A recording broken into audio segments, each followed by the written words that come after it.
Hi friends, welcome back to exam guide once again. दोस्तों, इस video में हम बात करेंगे कि आप वन लाइन में किस प्रकार से ऑनलाइन बीएल इंस्ट्रक्शन सबमिट करेंगे, क्योंकि वन लाइन अमेंडमेंट के ज़्यादा अवसर आपको नहीं देता। तो अगर आप एसआई सबमिशन में गलती करते हैं तो वहाँ पे आपको पेनाल्टी लग सकती है। तो इस वीडियो में हम डिटेल में सीखेंगे कि एसआई आपको किस प्रकार से सबमिट करना है, कौन सी गलती आपको नहीं करना है, किस प्रकार से इंफॉर्मेशन फिल करना है जिससे आप लगने वाली पेनाल्टी को अवॉइड कर सके। और अगर आप फर्स्ट टाइम चैनल पे आए हैं तो सब्सक्राइब जरूर कर लें and let's start. One line में बीएल इंस्ट्रक्शन सबमिट करने के लिए आप अपने कंट्री की वेबसाइट में आ जाएंगे। तो यहाँ पे हमने वन लाइन की वेबसाइट ओपन कर ली है। उसके बाद यहाँ पे आपको लॉगिन करना होगा। अगर आपकी आईडी नहीं बनी है तो आप रजिस्टर कर लीजिए। तो यहाँ पे हम अपना यूजर आईडी और पासवर्ड डाल के लॉगिन करेंगे। अब देखिए, जैसे ही लॉगिन करेंगे आपको होम पेज में यहाँ पे दिखाई देगा कि आपकी कितनी बुकिंग है। आपका जो एक डैशबोर्ड है शिपमेंट का, वो दिख जाएगा कि क्या किसी शिपमेंट का अराइवल है, आपकी बुकिंग कितनी है, किस बुकिंग में एसआई पेंडिंग है, कब सबमिट करना है।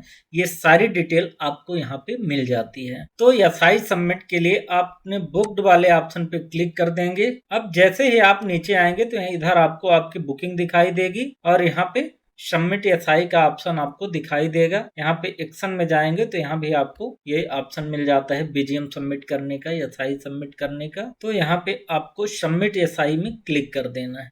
अब जैसे ही इस पेज पे आप आएंगे, यहाँ पे देखिए एसआई टेम्पलेट दिखाई दे रहा और दूसरा ऑप्शन है कॉपी फ्रॉम प्रीवियस बुकिंग। अगर आपने सेम डिटेल के साथ पहले कोई बुकिंग की है तो आप उसकी यहाँ पे रेफरेंस नंबर डाल के अप्लाई कर सकते हैं, या टेम्पलेट से आप अगर आपको कोई टेम्पलेट बना के आपने रखा है तो उसको आप यहाँ पे यूज कर सकते हैं। उसके बाद आप नीचे आएंगे तो आपको कॉन्टेक्ट पर्सन का यहाँ पे नाम और नंबर दिखाई देगा और ईमेल में जो भी रिसिपिएंट है उनकी डिटेल यहाँ पे दिखाई देगी, जिसको जिसको मेल यहाँ पे आपका मिलता है। अब उसके बाद यहाँ पे देखिए बीएल एंड फ्रेट इंफॉर्मेशन आपको दिखाई दे रहा है। तो यहाँ पे सबसे पहले आपको बीएल टाइप चूज करना है, ओरिजिनल है या सीवे है। तो यहाँ पे हम अभी सीवे चूज कर लेते हैं। जैसे ही सीवे चूज करते हैं, यहाँ पे देखिए स्टेट बीएल आता है, क्योंकि टू ऑर्डर बीएल अगर होगा तो कई बार सीवे नहीं देती है शिपिंग लाइन। उसके बाद यहाँ पे फ्रेट टर्म में आपका प्रीपेड या कलेक्ट आप चूज कर सकते हैं। अब अगर बहुत सारे लोगों को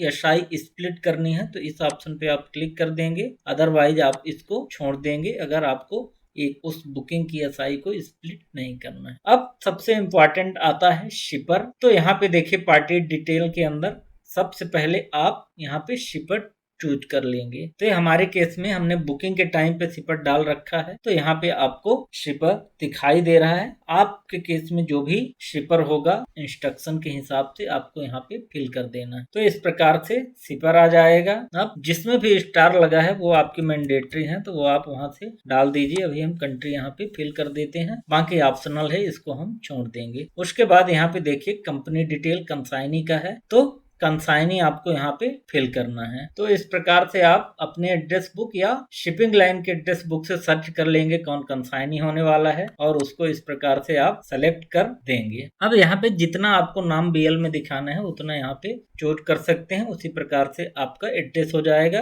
तो ये शिपर और कंसाइनी हमने फिल कर दिया है। उसके बाद आ जाते हैं नोटिफाई पार्टी में। तो नोटिफाई पार्टी भी आपको सर्च कर लेना है, अगर पहले से सेव है, नहीं है तो आप यहाँ पे ऐड भी कर सकते हैं। इस प्रकार से हमारा नोटिफाई पार्टी मिल जाएगा, इसको भी हम सेलेक्ट कर लेंगे। तो इस प्रकार से हमारा शिपर, कंसाइनी और नोटिफाई पार्टी तीनों हमने यहाँ पे ऐड कर दिया है। अब देखिए आप नीचे आएंगे तो यहाँ पे देखिए ओरिजिन है। उसके बाद आपको बीएल में किस प्रकार से चाहिए, पोर्ट ऑफ लोडिंग ओरिजिन आप यहाँ पे फिल कर देंगे, या आप कस्टमर के एसआई को आप फॉलो कर सकते हैं इस प्रकार से। उसके बाद पोर्ट ऑफ डिस्चार्ज भी अगर आपकी जो डला है एज इट इज चाहते हैं ठीक है, नहीं तो आप इसको भी आप थोड़ा बहुत चेंज कर सकते हैं, जो भी आपके क्लाइंट का रिक्वायरमेंट है। अब यहाँ पे देखिए वेसल वाइज ये अपने से आ जाएगा, जो आपकी बुकिंग में होगा उसको हम एज इट इज रहने देंगे। अब अगर कोई यहाँ पे शिपर का रेफरेंस नंबर है, एसआई का रेफरेंस नंबर है, वो आप फिल कर सकते हैं। अब यहाँ पे देखिए एक चीज दिखाई दे रहा है कि India custom information IEC code यहाँ पे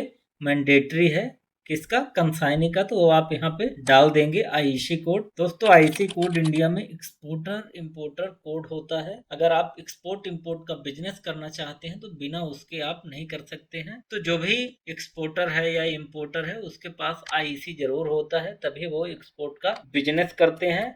तो आप यहाँ पे आईसी डाल देंगे जो भी आपके कंसाइनी का होगा। इस प्रकार से अब अगर मार्किंग है तो आप यहाँ पे डालिए, अदरवाइज इसको आप स्किप कर सकते हैं।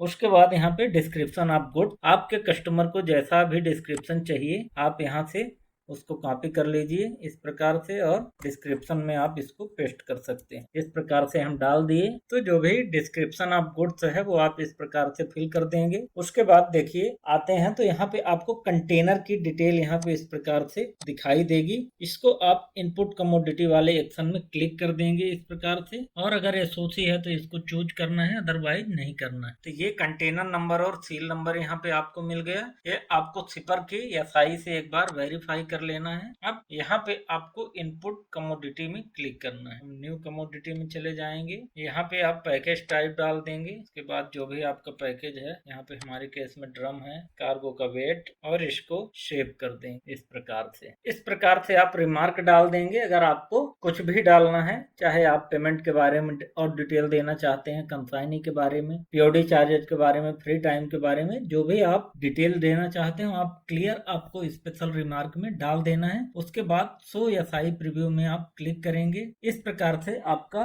दिखाई देगा पूरा डिटेल। यहाँ पे आप देख सकते हैं एक बार। अब अगर आपका पूरा एसआई, इसको आप बढ़ा सकते हैं, जूम करके देख सकते हैं। अब अगर आपकी एसआई सब कुछ सही आपको डिटेल लग रही है तो आप इसको यहाँ पे सबमिट कर देंगे। अब जैसे ही सबमिट करेंगे यहाँ पे देखिए आपको एक रेफरेंस नंबर मिल जाता है इस प्रकार से। अब इसको प्रोसेस करने के बाद अब यहाँ पे वन लाइन के द्वारा आपके एफआई को प्रोसेस किया जाता है। प्रोसेस करने के बाद जो आपने मेल आईडी दिया है उस पे आपकी बीएल की ड्राफ्ट को भेज दिया जाता है। आपको बीएल को प्रॉपर चेक करा लेना है कस्टमर से। उसके बाद कैरियर को कंफर्म करना है, क्योंकि वन लाइन के केस में आपको अमेंडमेंट का बहुत कम चांस मिलता है। कई कंट्री में आपको केवल एक बार भी अमेंडमेंट के यहाँ पे चांस नहीं दिया जाता। अभी ये कंट्री टू कंट्री वेरी करता है, तो आपको ध्यान से एसआई सबमिट करना है, नहीं तो आपको यहाँ पे अमेंडमेंट के चार्जेस देने पड़ सकते हैं। इस बात का आपको विशेष ध्यान रखना है। और होप आप वन लाइन की एसआई की पूरी डिटेल समझ गए होंगे। किसी भी प्रकार की प्रॉब्लम है नीचे कमेंट करें, एंड मिलते हैं नेक्स्ट वीडियो के साथ। तब तक के लिए गुड बाय।